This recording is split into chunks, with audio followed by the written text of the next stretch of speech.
Hi hello నమస్తే welcome to విజయ మా ఊరు ఆడియో బుక్స్ ఛానల్. నేను విజయలక్ష్మిని. ఫ్రెండ్స్, నవల స్రవంతిలో ప్రముఖ రచయిత శ్రీ ఇందు రమణ గారి నవల రిపోర్టర్ ఆడియోగా మీకు వినిపిస్తున్నాను కదా. మరి సరదాగా ఎట్ ద సేమ్ టైం ఉత్కంఠభరితంగా సాగుతున్న ఈ నవల ఆడియో 5వ భాగం ఈ రోజు మీకోసం వినిపించబోతున్నాను. మరి ఇక కథలోకి వెళ్ళిపోదాం పదండి.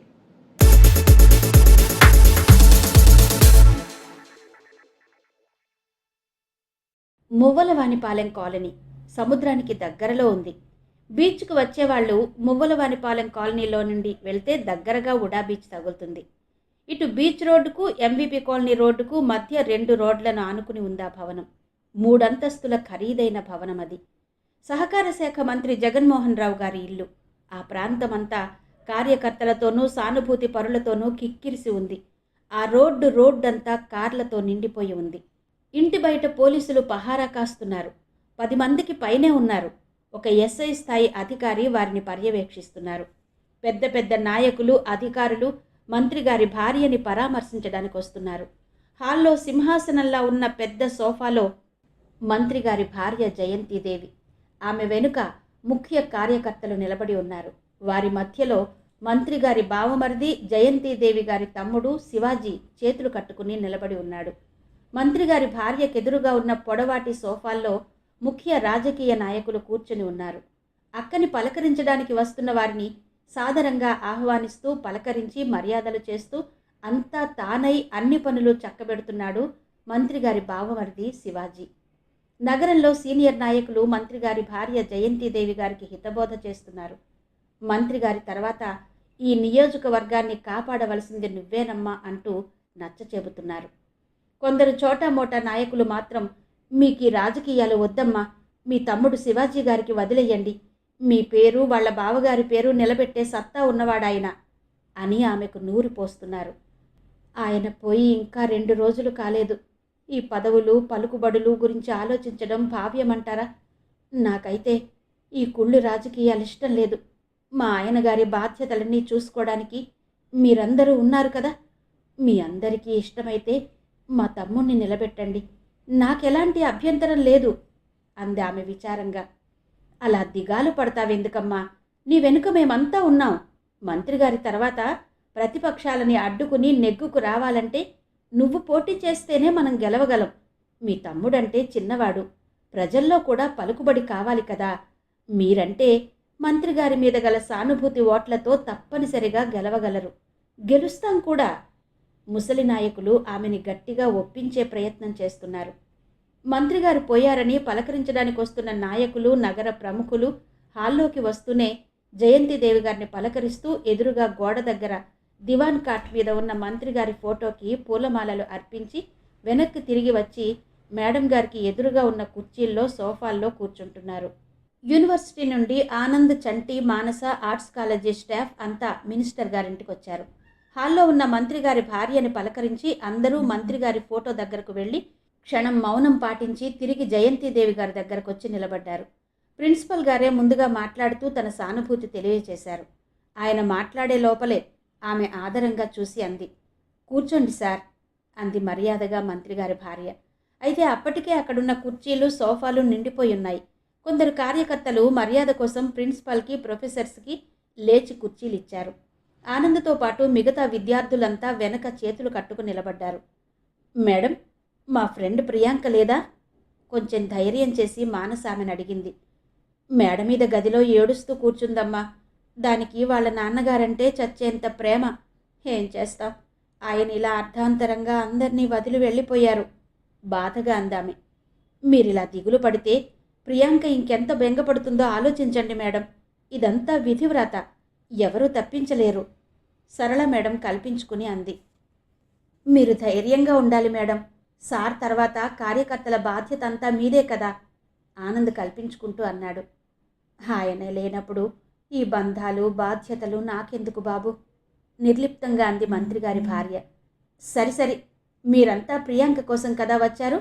మేడం ఇది గదిలో ఉంది, వెళ్ళండి మధ్యలో కల్పించుకుంటూ అన్నాడు ప్రియాంక మేనమామ శివాజీ. ఉండండమ్మా, నేను వెళ్ళి ప్రియాంకను పిలుచుకొస్తాను అంటూ మంత్రిగారి భార్య పక్కనే కూర్చున్న ముసలామె హుందాగా లేచి నిలబడింది. ఆమె ప్రియాంక నానమ్మ. చనిపోయిన మంత్రిగారి తల్లి జానకీదేవి.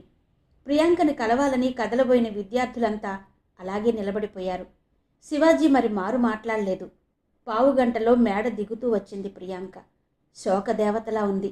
తెల్లటి చుడీదార్లో బంగారు మేనిఛాయలో ఉన్న ప్రియాంక మరింతగా మెరిసిపోతోంది. ఆమె వెనకే ప్రియాంక నానమ్మ కూడా మెట్లు దిగుతూ వస్తూ ప్రియాంకని ఒక చేత్తో ఒడిసి పట్టుకుంది. మేడ దిగుతూనే క్రింద హాల్లో ఉన్న ప్రిన్సిపాల్ని, ప్రొఫెసర్స్ని, తోటి విద్యార్థులందరినీ చూస్తూనే 2 చేతులతో నమస్కరించింది ప్రియాంక. హాల్లో ఉన్న మిత్రుల్ని, ప్రొఫెసర్స్ని పలకరించి అందరినీ పక్క గదిలోకి తీసుకెళ్ళింది. ఆమెను అనుసరించింది ప్రియాంక నానమ్మ. మంచం మీద కూర్చుంది ప్రియాంక. ఆమె పక్కనే మిత్రులందరూ సర్దుకు కూర్చున్నారు. ఆ గదిలోనే ఓ మూలన ఉన్న సోఫాల్లో ప్రొఫెసర్స్, ప్రిన్సిపాల్స్ కూర్చున్నారు. విద్యార్థులు, ప్రొఫెసర్లు అంతా ఒక్కొక్కరుగా వచ్చి ప్రియాంకని ఓదార్చారు.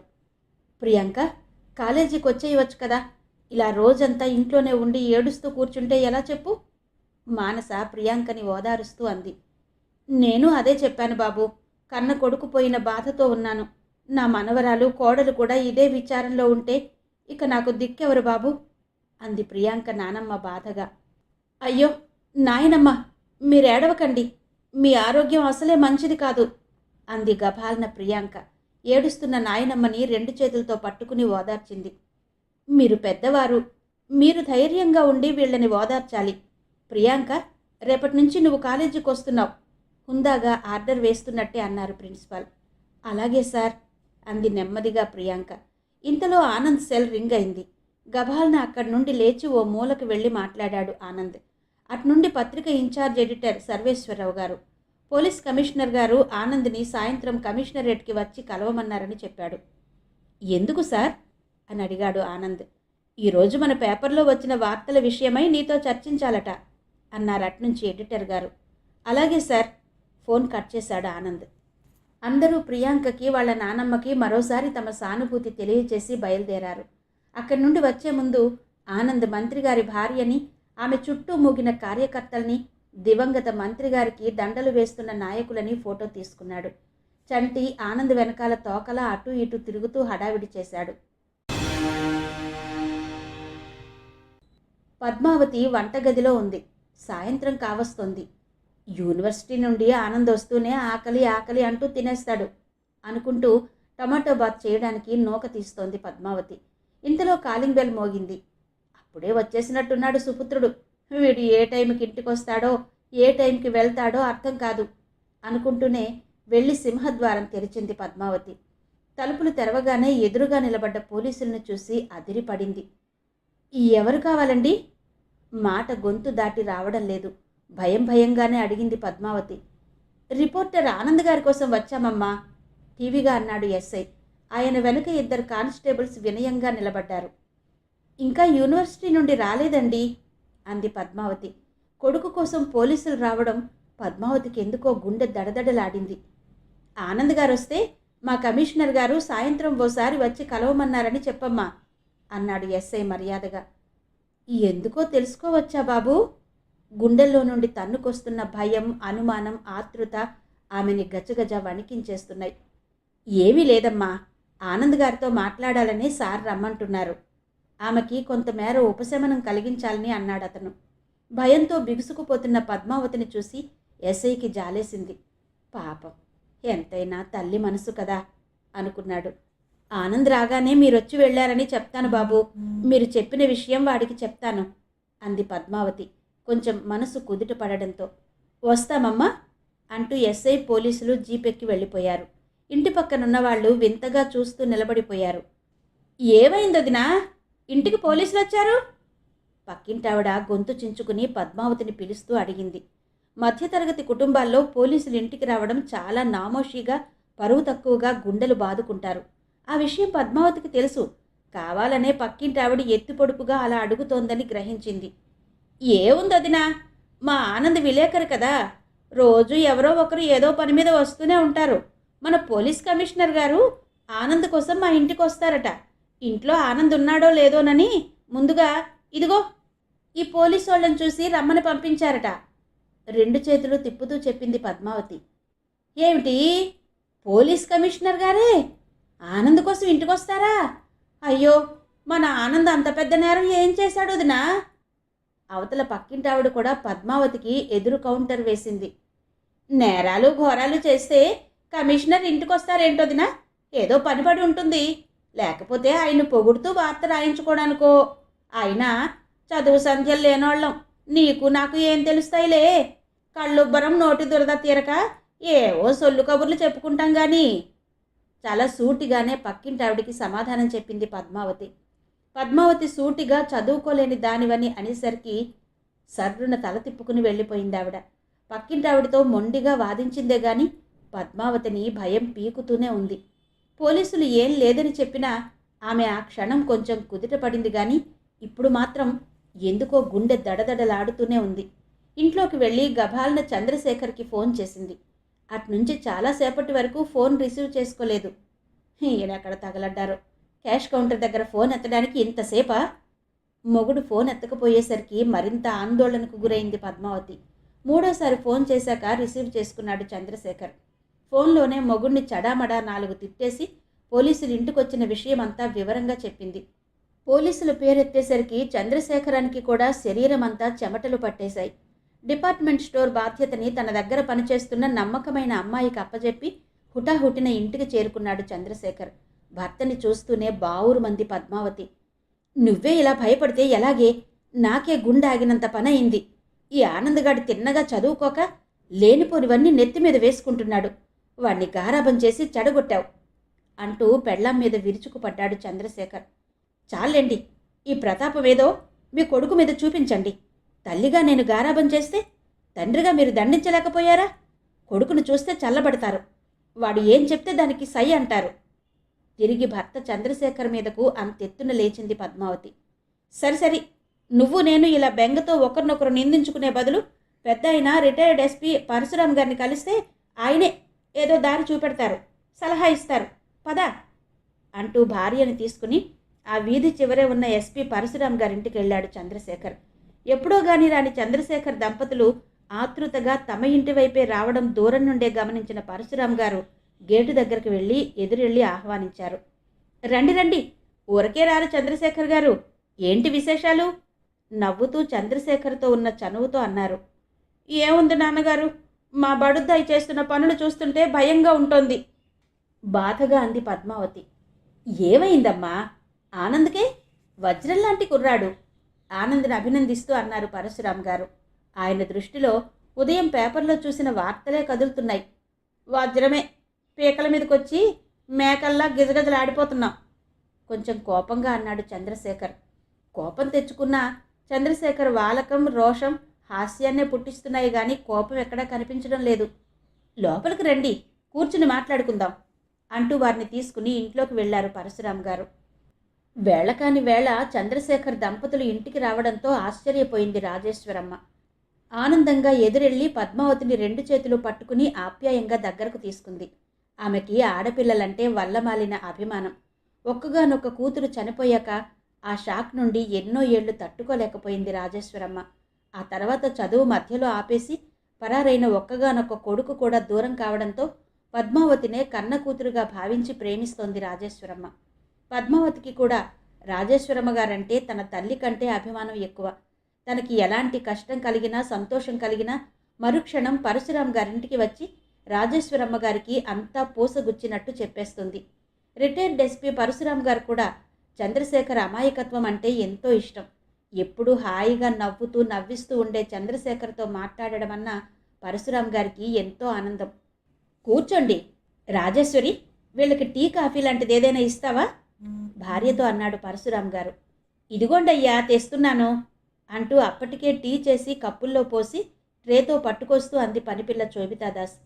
బెంగాలీ పిల్లైనా కంగారు పడకుండా కంగాళి చేయకుండా రంగేళ్ళి భామల టింగురంగా అని ఎంత ఎలర్ట్గా పనిచేస్తుందో చూడవే పద్మావతి, చూడు శోభితాదాస్ని కన్నార్పకుండా చూస్తూ అన్నాడు చంద్రశేఖర్.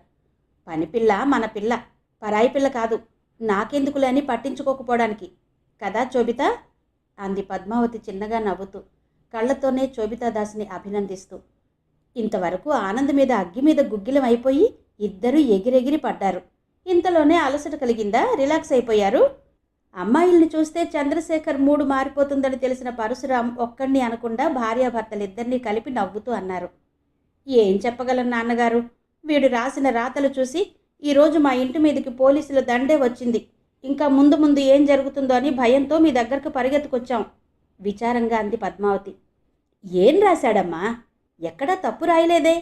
అయినా ఆనంద్ ఒంటరివాడు కాదు కదా. రాష్ట్రంలోనే పేరెన్నిక గన్న ప్రముఖ దినపత్రిక అండగా ఉంది. ఆనంద్ని ఎవరేం చెయ్యాలన్నా ముందు పత్రిక మీద కేసెయ్యాలి. అయినా ఆనంద్ కూడా ఈరోజు రాసిన వార్తల్లో చట్టానికి వ్యతిరేకంగా ఒకరిని సమర్థిస్తూ ఏదీ రాయలేదే. వాస్తవం ఇదేనా కాదా అన్నట్టు ప్రశ్నార్థకంగా రాశాడు అన్నారు పరశురాం గారు. ఏమో సార్, కమిషనర్ గారు సాయంత్రం ఆఫీస్కి రమ్మని కబురు చేశారని పోలీసులు ఇంటికొచ్చి చెప్పారట. అప్పటి నుంచి పద్మావతి కంగారు పడుతోంది అన్నాడు చంద్రశేఖర్. ఓస్, ఇంతేనా? పిలిస్తే ఏం చేస్తారు? కప్పు కాఫీ ఇచ్చి సగౌరవంగా సాగనంపుతారు అంతే అన్నారు ఆయన. సాగనంపడానికి పిలవడం ఎందుకు? ఆశ్చర్యంగా అంది పద్మావతి. ఈరోజు వార్తల్లో ఆనంద్ ఏదో క్లూ కనిపెట్టే రాశాడు.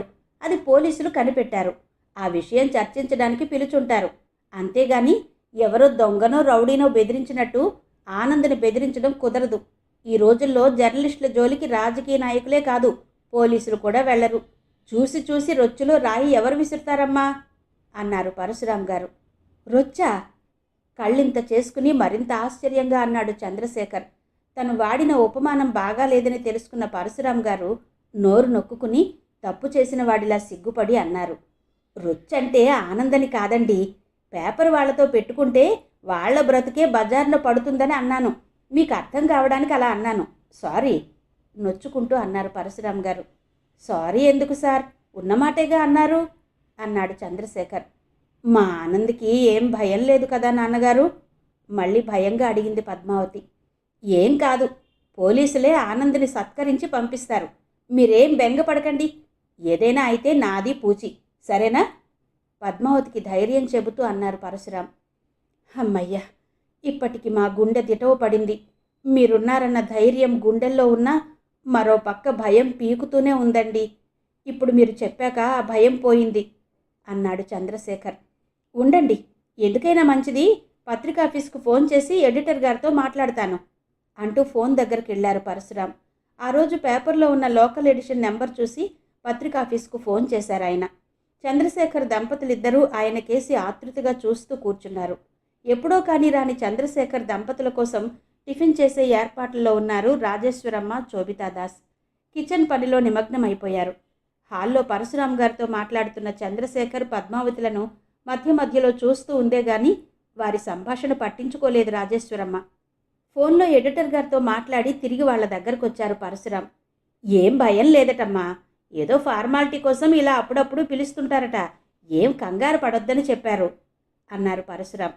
థ్యాంక్స్ సార్, మీరు హాయిగా విశ్రాంతి తీసుకునే సమయంలో వచ్చి ఇబ్బంది పెట్టాం, క్షమించండి అన్నాడు చంద్రశేఖర్. అయితే రేపు ఎప్పుడన్నా మాకు మీతో పనుండొస్తే ఇలాంటి సమయంలో రావద్దంటారు అంతేనా? కొంచెం వెటకారంగా నవ్వుతూ అన్నారు పరశురాం. అయ్యో అదేంటండి బాబు, మీరెప్పుడొచ్చినా అడ్డుకునేదెవరు, అడ్డు చెప్పేదెవరు? మీ అమ్మాయి ఇంటికి మీరు ఎప్పుడన్నా రావచ్చు అన్నాడు చంద్రశేఖర్. ఇది అంతేగా ఆనందంగా చంద్రశేఖర్ని ఆలింగనం చేసుకుంటూ అన్నారు పరశురాం. అదే సమయంలో అక్కడికి వచ్చారు ఆనంద్, చంటి. ఇంట్లో ఎవరూ లేకపోయేసరికి ఇక్కడుంటారేమోనని వెతుక్కుంటూ వచ్చాం హాల్లో అడుగు పెడుతూనే అన్నాడు ఆనంద్. చంద్రశేఖర్ పద్మావతులిద్దరూ ఆనంద్ కేసి కనీసం కన్నెత్తైనా చూడకుండా తలదించుకుని మౌనంగా కూర్చుండిపోయారు. ఏమైంది అంకుల్, ఇద్దరూ అలా శిలల్లా కూర్చున్నారు? నవ్వుతూ వెళ్ళి పరశురాం గారి పక్కన కూర్చున్నాడు ఆనంద్. ఏం చేస్తున్నారంటీ? ఆకలి దంచేస్తోంది, తినడానికేనా? పొట్ట చేత్తో పట్టుకుని నేరుగా కిచెన్లోకి వెళ్ళాడు చంటి. వెధవకి ఎప్పుడూ తిండి యావే చిరాగ్గా తిడుతూ అన్నాడు ఆనంద్. మీరే వచ్చారు, మానసేది? వాతావరణాన్ని తేలికపరచాలని మాట మారుస్తూ అన్నారు పరశురాం. మేమందరం మధ్యాహ్నమే మా ఫ్రెండ్ ప్రియాంక వాళ్ళ ఇంటికి వెళ్ళి వచ్చేసాం అంకుల్. మానస వాళ్ళ ఫ్రెండ్తో యూనివర్సిటీకి వెళ్ళింది. నేను చంటి అక్కడి నుంచి బయట పనుండి తిరిగి వస్తున్నాం చెప్పాడు ఆనంద్. ఆనంద్ అలా అంటూ ఉండగానే ఇంట్లో అడుగు పెట్టింది మానస. మీరెక్కడికి చెక్కేశారు? మాతో యూనివర్సిటీకి రాలేదే? వస్తూనే ఆనంద్ని చూస్తూ అడిగింది. మీకంటే పుస్తకాలతో తప్ప బయట పనులే ఉంటాయి, మాకైతే 1,00,000 సమస్యలు, ఏం చేస్తాం అన్నాడు ఆనంద్. అవునులే, ఎవరి మీదో రాయడమేగా అంటూ టకటక నడుచుకుంటూ తన గదిలోకి వెళ్ళిపోయింది మానస. రండమ్మా, ఇంటికి వెళ్దాం రండి, ఫ్రెష్ అయ్యి కమిషనర్ ఆఫీస్కి వెళ్ళాలి తల్లి చెయ్యి పట్టి లేపుతూ అన్నాడు ఆనంద్. ఉండవయ్యా, కాస్త టిఫిన్ చేసి బయలుదేరతారులే అంటూ అక్కడికి వచ్చింది రాజేశ్వరమ్మ. ఉందా? లోపల మా వాడు పాత్రలన్నీ ఖాళీ చేసేసి ఉంటాడనుకున్నాను కిచెన్ కేసి చూస్తూ అన్నాడు ఆనంద్. అనరా బాబు అను, నేను పుట్టింది తినడం కోసమే కదా కిచెన్లో నుండి అందరికీ టిఫిన్లు ట్రేలో తీసుకొస్తూ అన్నాడు చంటి. ఏంటి, ఆ ప్లేట్లన్నీ నీకే? ఆశ్చర్యం నటిస్తూ అన్నాడు ఆనంద్. చూడండి ఆంటీ, ఏదో పోనీలే కదా అని శోభితా దాస్కి సహాయం చేస్తుంటే వీడెలా అంటున్నాడో గోముగా అన్నాడు చంటి. ఊరుకో ఆనంద్, మీ అందరూ తిన్నాక మిగిలిందంతా చంటికే అన్నాను, అందుకే ముందు మీ అందరికీ టిఫిన్లు తనే సర్వ్ చేస్తున్నాడు అంది నవ్వుతూ రాజేశ్వరమ్మ. అదా కండిషన్, అందుకేనా ఇంత బుద్ధిగా ఉన్నాడు చంద్రశేఖర్ కల్పించుకుని చంటిని ఆట పట్టిస్తూ అన్నాడు. చంటి అందరికీ టిఫిన్ ప్లేట్లు అందించాడు. ఆలోగా పని మనిషి శోభితా దాస్ ట్రేలో మంచినీళ్ల గ్లాసులు తెచ్చి టీపై మీద పెట్టింది. అందరూ నవ్వుకుంటూ జోకులేసుకుంటూ టిఫిన్ చేయడం ముగించారు. అందరికీ శోభితా దాస్ కొసరి కొసరి టిఫిన్ వడ్డిస్తుంటే తనకేం మిగలదేమోనని చంటి అందరికేసి అనుమానంతో, టిఫిన్ మిగలదేమోనన్న భయంతో చూస్తూ నిలబడ్డాడు. ఆనంద్ మళ్ళీ చంటిని ఏడిపించాలన్న నెపంతో అస్తమానం కొంచెం కొంచెం వేయించుకుని నెమ్మదిగా తింటున్నాడు. అందరూ టిఫిన్లు చేస్తుంటే చంటి ఆవగా నాలుక చప్పరిస్తూ అందరికేసి జాలిగా చూస్తూ నిలబడ్డాడు. అమ్మయ్యా, టిఫిన్ అదుర్స్ అన్నాడు చంద్రశేఖర్. అవునమ్మా, టిఫిన్ చాలా బాగుంది అంది పద్మావతి. అందుకేగా అమ్మగారు, కిచెన్లో ఉన్నదంతా మొత్తం ఖాళీ అయిపోయిందిగా ఆనందంగా అంది శోభితాదాస్. హా, మొత్తం అయిపోయిందా ఆందోళనగా అరిచాడు చంటి. అవును, మిగిలితే అంతా నీకే అన్నారుగా అమ్మగారు, పాపం ఏం చేస్తాం, టిఫిన్ రుచిగా ఉంది, అందరూ ఆవురావురు అంటూ లాగించేశారు చంటిని ఎగతాళి చేస్తూ అంది శోభితాదాస్. వాళ్ళు లాగించేశారో, నువ్వు నా మీద కక్షతో కావాలనే వాళ్ళు అడగకుండానే కొసరి కొసరి వడ్డించావో నాకు తెలీదా ఏడుపు మొహంతో అన్నాడు చంటి. ఊరుకో చంటి, నువ్వు ఉడుక్కుంటే అందరూ నిన్ను ఉడికించాలనే చూస్తారు, నేనున్నా కదా, నాకు మానసకు వేరే దాచాను, అది నీకు పెడతానులే నవ్వుతూ అంది రాజేశ్వరమ్మ. అదేంటలా, మీకోసం దాచుకున్నారా, నా కోసం కూడా దాచాల్సింది కదా కొంచెం నవ్వు మొహంతో అన్నాడు చంటి. మిగిలిందంతా నీదే కదా అన్నారుగా, అందుకని భయపడి వాళ్ళిద్దరికీ ముందే వేరేగా తీసి దాచారు అమ్మగారు చంటికేసి అదోలా చూస్తూ అంది శోభితాదాస్. అమ్మయ్య, కొంచెమైనా ఆకలి తీరుతుందిలేండి, వెళ్ళి వేగంగా పట్రా అంటూ సోఫాలో ఓ మూల కూర్చున్నాడు చంటి. నువ్వు టిఫిన్ చేసిరారా, నేను ఇంటి దగ్గర ఉంటాను, నువ్వు వచ్చేసరికి రెడీగా ఉంటాను అంటూ ఆనంద్ సోఫాలో నుండి లేచాడు. ఓ అలాగే, నువ్వెళ్ళు, నే వస్తాలే అంటూ కిచెన్లో నుండి పని మనిషి శోభితాదాస్ ఇంకా టిఫిన్ తేలేదేంటా అని మనసులోనే అనుకుంటూ ఎగిరెగిరి చూస్తూ కూర్చున్నాడు చంటి. వస్తాం సార్ అంటూ చంద్రశేఖర్ కూడా లేచి నిలబడ్డాడు. అలాగే, వెళ్ళి రండి. ఆనంద్, నువ్వు మాత్రం కమిషనర్ గారిని కలిశాక ఏం మాట్లాడారో నాకు చెప్పు అన్నాడు పరశురాం. అలాగే అంకుల్ అంటూ ఆనంద్ ముందు నడుస్తుండగా చంద్రశేఖర్ కొడుకును అనుసరించాడు. పరశురాం దంపతులకు వస్తానని చెప్పి వారి వెంట బయలుదేరింది పద్మావతి. చంటి కిచెన్లో నుండి పని మనిషి శోభితాదాస్ చిన్న ప్లేట్తో కొంచెం టిఫిన్ తేవడం చూస్తూనే కళ్ళు తేలేసి, ఇదేనా వాళ్ళిద్దరి వాటా అనుకుంటూ నీరసంగా సోఫాలో చేరగిలబడిపోయాడు. చంటి వాలకం చూసి పరశురాం దంపతులు పకపక నవ్వుకున్నారు. పని మనిషి కావాలనే చంటిని ఆట పట్టించడానికి అలా కొంచెమే చిన్న ప్లేట్లో టిఫిన్ తెచ్చి చంటికిచ్చిందని తెలిసి ఇద్దరూ మళ్ళీ నవ్వుకున్నారు.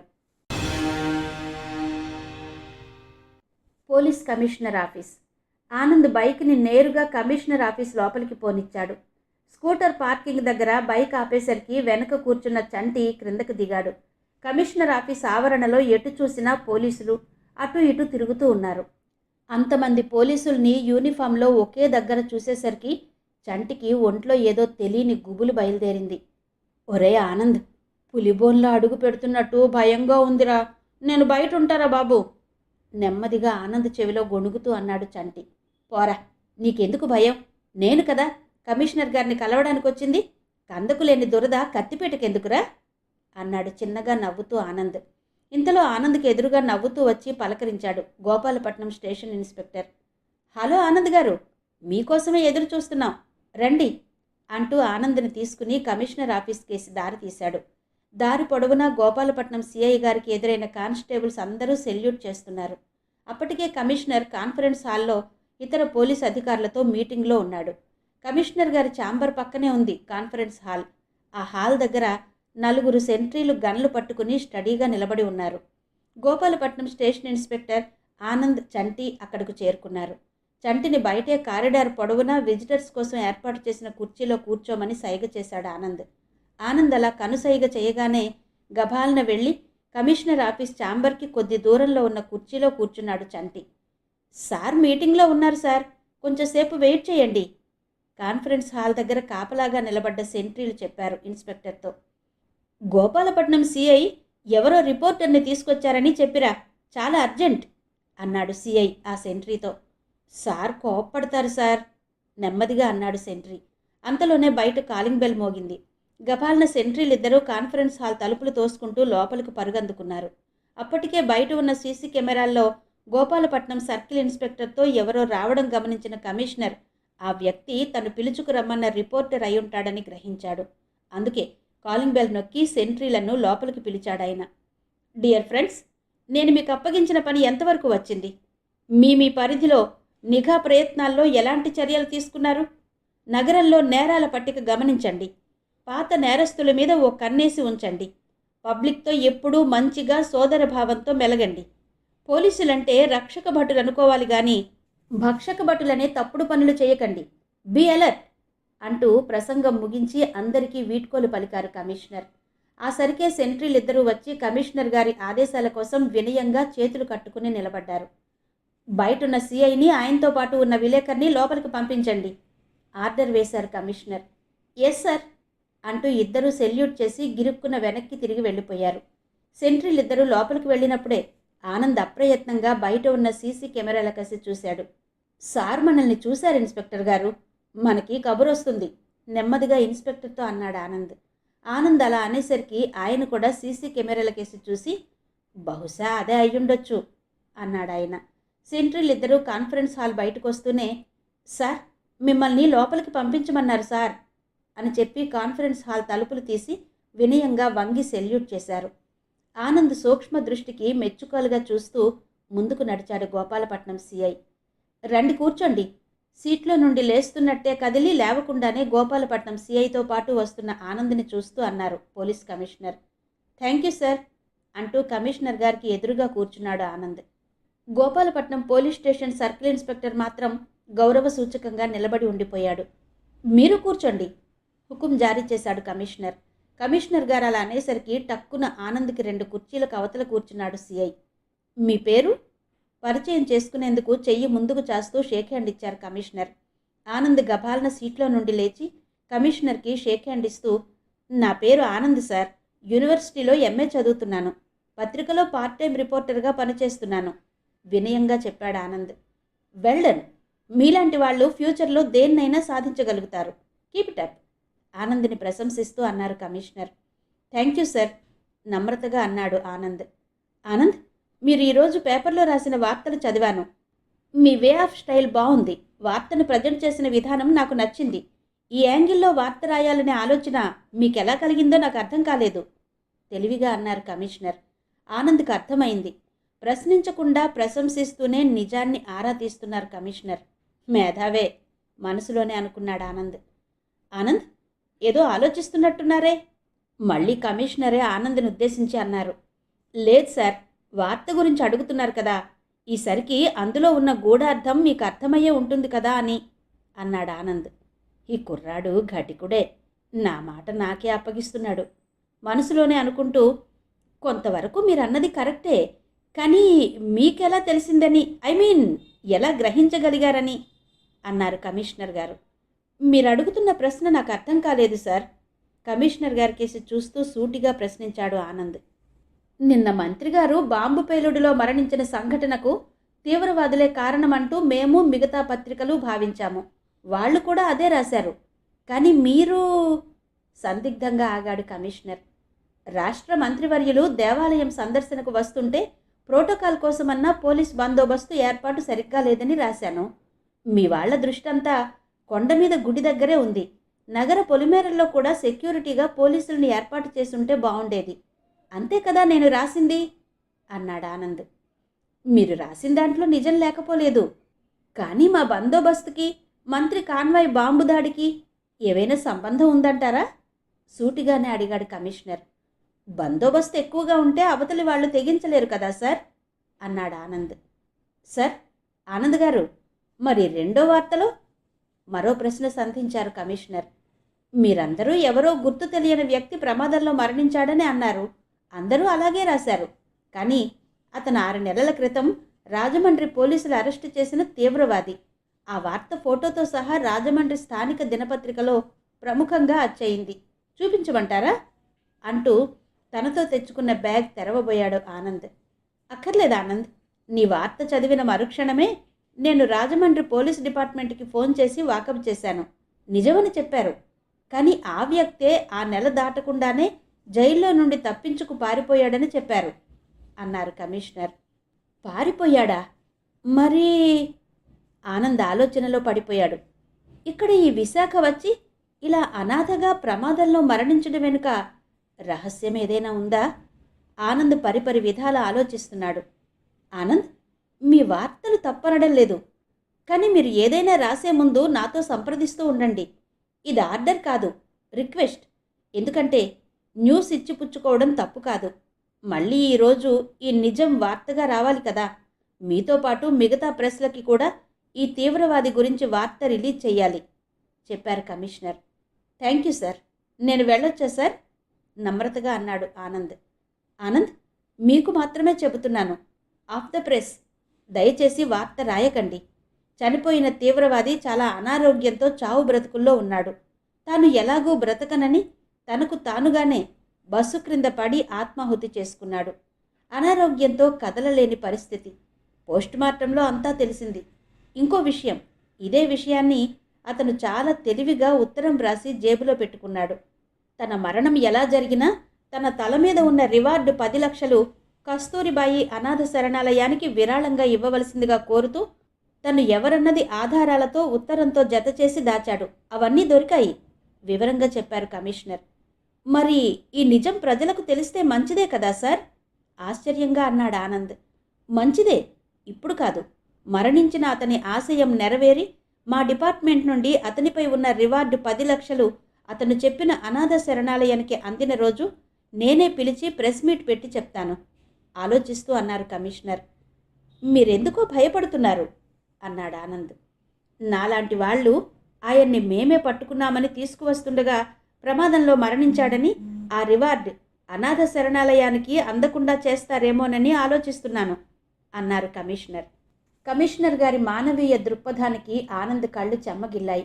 ఒక మంచి మనిషి ఆశయం నెరవేరడానికి తాను ఒక మనిషినేనని నిరూపించారు. థ్యాంక్స్ సార్, మీలాంటి వాళ్ళు ఉండబట్టే న్యాయం ధర్మం ఇంకా మన కళ్ళ ముందు కదలాడుతున్నాయి అన్నాడు ఆనందంగా. ఓకే ఆనంద్, మీకు ఎప్పుడు ఏ అవసరం వచ్చినా నన్ను కలవండి అంటూ షేక్ హ్యాండ్ ఇచ్చారు కమిషనర్ గారు. ఆనంద్ కూడా ప్రతిగా షేక్ హ్యాండ్ ఇచ్చి అక్కడి నుంచి బయటకు వచ్చాడు. అప్పటికే చంటి ఆనంద్ కోసం భయంగా ఎదురు చూస్తూ కూర్చున్నాడు. రారా బాబు, నువ్వు లోపలికి వెళ్ళావు కానీ నాకిక్కడ చలి జ్వరం మొదలైపోయాయి. పద పద అంటూ ఆనంద్ చెయ్యి పట్టుకుని పరుగులాంటి నడకతో కమిషనరేట్ నుండి బరబరా లాక్కుపోయాడు చంటి. ఆనంద్ వెళ్ళగానే తన ఎదురుగా కూర్చున్న గోపాలపట్నం పోలీస్ స్టేషన్ సర్కిల్ ఇన్స్పెక్టర్తో అన్నారు కమిషనర్. ఈ రిపోర్టర్ని 24 గంటలు వాచ్ చేస్తూ ఉండండి. ఇతని మాట బాట తేడాగా ఉందనిపిస్తోంది. ఎందుకైనా మంచిది ఆనంద్కి అనుమానం రాకుండా చాలా దూరం నుండే అతని దినచర్య గమనించి నాకు ఎప్పటికప్పుడు రిపోర్ట్ చేయండి. మీరికెళ్ళొచ్చు అంటూ కమిషనర్ కూడా కాన్ఫరెన్స్ హాల్లో నుండి లేచి తన ఛాంబర్ కేసు నడిచారు. గోపాలపట్నం సిఐ హాల్లో నుండి బయటకు వస్తూనే ఆ విషయం స్టేషన్ ఎస్ఐకి చెప్పడానికి సెల్ తీసి రింగ్ చేశాడు. ప్రముఖ రచయిత శ్రీ ఇందు రమణ గారి రిపోర్టర్ నవల ఆడియో 5వ భాగం విన్నారు కదా. మిగిలిన కథ తరువాతి భాగాల్లో వినిపిస్తాను. అంతవరకు సెలవు. నమస్తే.